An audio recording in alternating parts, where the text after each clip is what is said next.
Drive safe, Dave. How was that Halloween yesterday? Hey, man, I had a blast at my house. We had about 200 trick-or-treaters move through the neighborhood, and it was a scary, scary event.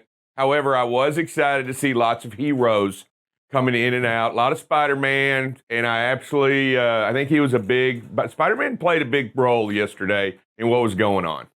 All sorts of characters went over to the Big Blue's house, watched a little bit of the football game. Through his neighborhood, they had policemen there. They had the Boy Scouts there directing traffic. It was, if you were in his neighborhood, you were in there for an hour. There's no getting out. It was absolutely insane. But I will say, I called Kendra up because, once you were there, you really couldn't get out of it. You were stuck in the house. You weren't getting out anywhere. Talked to Kendra. She was operating from our house, giving out candy. Said it was a great weekend of candy. A lot of kids came by and drive safe. It just makes me believe that, that it was our first, almost COVID-free year of Halloween, and they were going crazy. And I'm telling you, there were adults walking around with, in costume. Everybody was in costume, it seemed like yesterday. Yeah, it was pretty cool. I actually saw a couple of people come up, and they had badges that says, I've been vaccinated. And going in, and there was a lot of fun. Our neighbors even dressed up. Beetlejuice was next door on my right, and across the street was it looked like the Old West Cowboy Gang. It was pretty funny. Now it's almost time for you to start getting your Christmas lights up, right? Get the inflatables out front. We saw American Airlines come in with tons. How many cancellations did they have? 1,700 or 1,700 cancellations? Yeah. So it was 1,700 cancellations, which I believe was 13% of their entire fleet of the DFW-based airline. And they actually left a lot of people stranded in the DFW airport. I believe over 800 people were stranded in the airport this weekend while trying to get home. But the weather, obviously, we saw a lot of winds coming in last weekend, and that's what ended up canceling a lot of these flights. 343 flights canceled on Friday alone. They had another 548 cancellations on Saturday, but I don't believe Saturday had the winds, to that degree, right? And no wonder. Was it Halloween? Did the pilots? I don't know. Did they have to go trick or treating? Yeah, no wonder there was a pilot uptick on the trick or treating last night. We had a lot of American Airlines pilots. This is 2 out of the last 3 or 2 weekends now. Yeah, last Southwest was for sure where we've had major cancellations. Southwest Airlines being one. Companies challenge the vaccine exemption. The exemptions on the vaccine.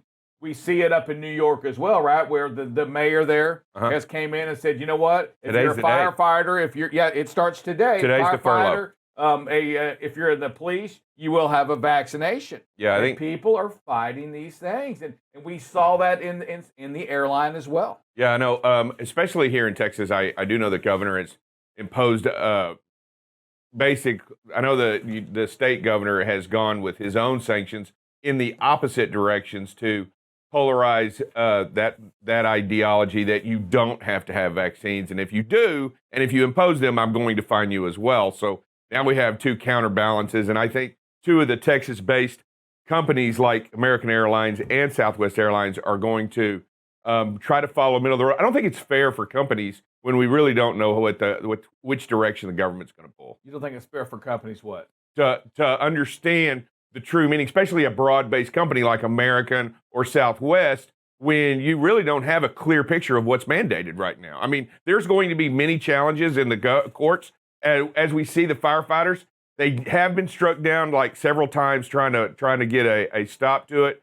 But I truly believe that in the different regions and in the different courts, we're going to see some new definite challenges. Yeah, and I'm going to put this out to you, the listening crowd, right now. Hey, if you have a question, if you want to, or not a question, but if you have a comment, what do you think of the vaccine and it being mandated in your industry? For the most of you out there, you're going to be the truck drivers of America.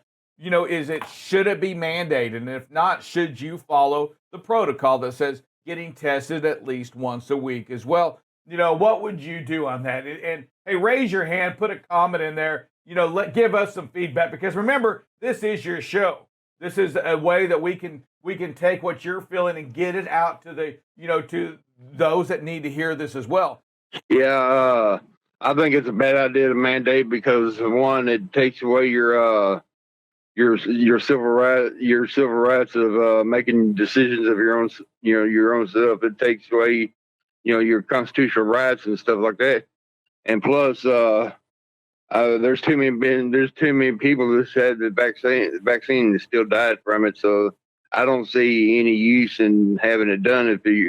You're gonna die with it, or you're gonna die without it. It don't make sense to get it. Brian Winsauer said that he has already received the third booster shot, and for a couple reasons. One being that he doesn't want to get sick, distinctly remembering a fellow driver at the very beginning of COVID struggling with wanting to go home to see his family, but also not wanting to take the chance of them getting sick, and so feeling that the vaccine negates that risk, felt that it was a good idea to get that. We also have David Mason on the line and Tommy Jones after that. Hey, Mr. Mason, good morning to you. Happy Monday. Yeah, good morning, guys. Yeah, I just actually got the booster on Friday, the third booster. But I was just going to add, in my opinion, as far as mandates going against our civil rights, in order to drive a truck, you've got to have a medical card. You can't drive a truck. You can't get a CDL without a medical card. That's a mandate. If you get certain medical conditions, you have to get it every 6 months. You have to get it every year. You have to have a CDL. We have to be part of the clearinghouse for the drug test. So there's all kinds of mandates that we already have to follow. And as far as one, if you choose not to get this, if a job says you can't work here if you don't get it, there's lots of jobs that already do that, such as, like Dave said, in the military. It's a hard choice, don't get me wrong, and I'm not 100% for it or against it, but it's not against our civil rights. I was just going to add that. That's my opinion. Drive safe, Dave. We're going to kind of shift this for a second, but I do like where this is at. Let me tell you a couple other things, is that we're having these conversations, and that's, again, if you're new to BCB Live, we can have these conversations without attacking one another. Absolutely. Partly because we have the producer there, that's the controller, right? He can quickly drop a call or, mute something. No, but you know what? Great job, all of you, in presenting your case. And it's just conversation. We're just talking at the end of the day. When you have equipment that is not compliant, you are saying two things loud and clear. One is, and then especially when you drop it off and don't say anything, you are saying, I don't care about my fellow driver. And I don't care about protecting life and safety, because you can't take that out and say, I care, right? You can't. And you can't drop it off and say, I care. It just doesn't go, right? Absolutely. The action itself. Here's what I want to show you. These are some of the new technologies. And the dash cam would actually give this driver an in-cab alert that they ran this stop sign. They rolled through it. The AI caught this. This was an alert where you can see it's on the back. There's no traffic, but still, the stop sign's there for a reason. I'm not sure why. When you look at it, there's nowhere to come from the sides or anything, but there is a stop sign there. So make sure you obey the signs, right? These cameras, this is some of the new technology. You can see the miles per hour up there in the right corner. This is really some great technology of what the new camera system can show you and how clear they are. Here's one. Oh, so we can't get the, shoot. Well, these videos aren't what we wanted to see. All right, we're going to try to work on that, guys. But right now, this is actually showing, this in the real time shows 0.9. We got to get the producer. I thought he could do everything, but apparently he cannot. So we're going to challenge him, the technical guru, to find out how we can get these videos up and see the actual, right now there is a red triangle or square around that vehicle in our lane showing us that we are too close. And by the way, you are one truck length away from the vehicle in front of you, and at 68 miles an hour, you are way too close. Yeah, and you can see, you don't even have to know how to measure it. Right there, you can see. Your truck length. About 85, 90 feet. That's right? it. You're way too close at 68 miles an hour, right, Yes, Bob? correct. Good technology. Yeah, but what really neat is it shows that screen up there. Same thing here.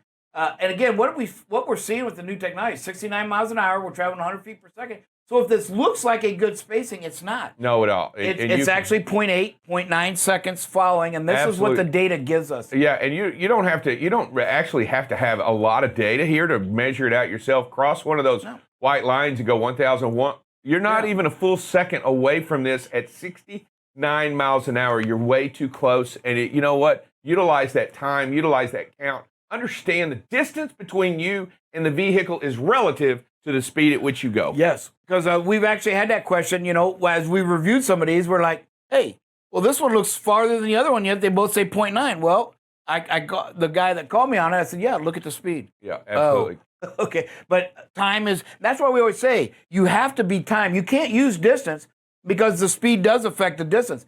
What doesn't affect is the time. You got to be more than a second. That is correct. And that's what I love about these things. Here again, and what we're seeing is we just, we look like we've got spacing, but we don't. No. Right? And now we're going to even go worse. And right? And there, brake lights. Yeah. And look at that. That car's got some kind of weird lights going on, the flickering there. I've never seen that before. That it's might not have a police that. car. I think that has to do with the video. Is it? Or is that maybe a new safety? No, I Feature on think cars? it has No? to do with the video. Okay. So again, hey, tailgating, gotta keep the space, folks. Yeah, it's important. Here, great. We had space coming up to the exit. Again, I was working an accident, so I didn't get to look at these as clear as I wanted. And then boom. Oh, yeah. That happens. How many of those have you seen a day? Great job getting the big picture by that driver. But, having that great space in there made that for that kind of stuff's going to happen. Yep. You just got to be wary and understand what's going on. Yeah. Love this one. Even the other vehicles seemed to know the traffic was checking up and how quick everybody got on the brakes. Great job. Look at the spacing's great. Just a terrific job. And then recognizes getting the big picture on an overpass. Just a phenomenal job there. Good job.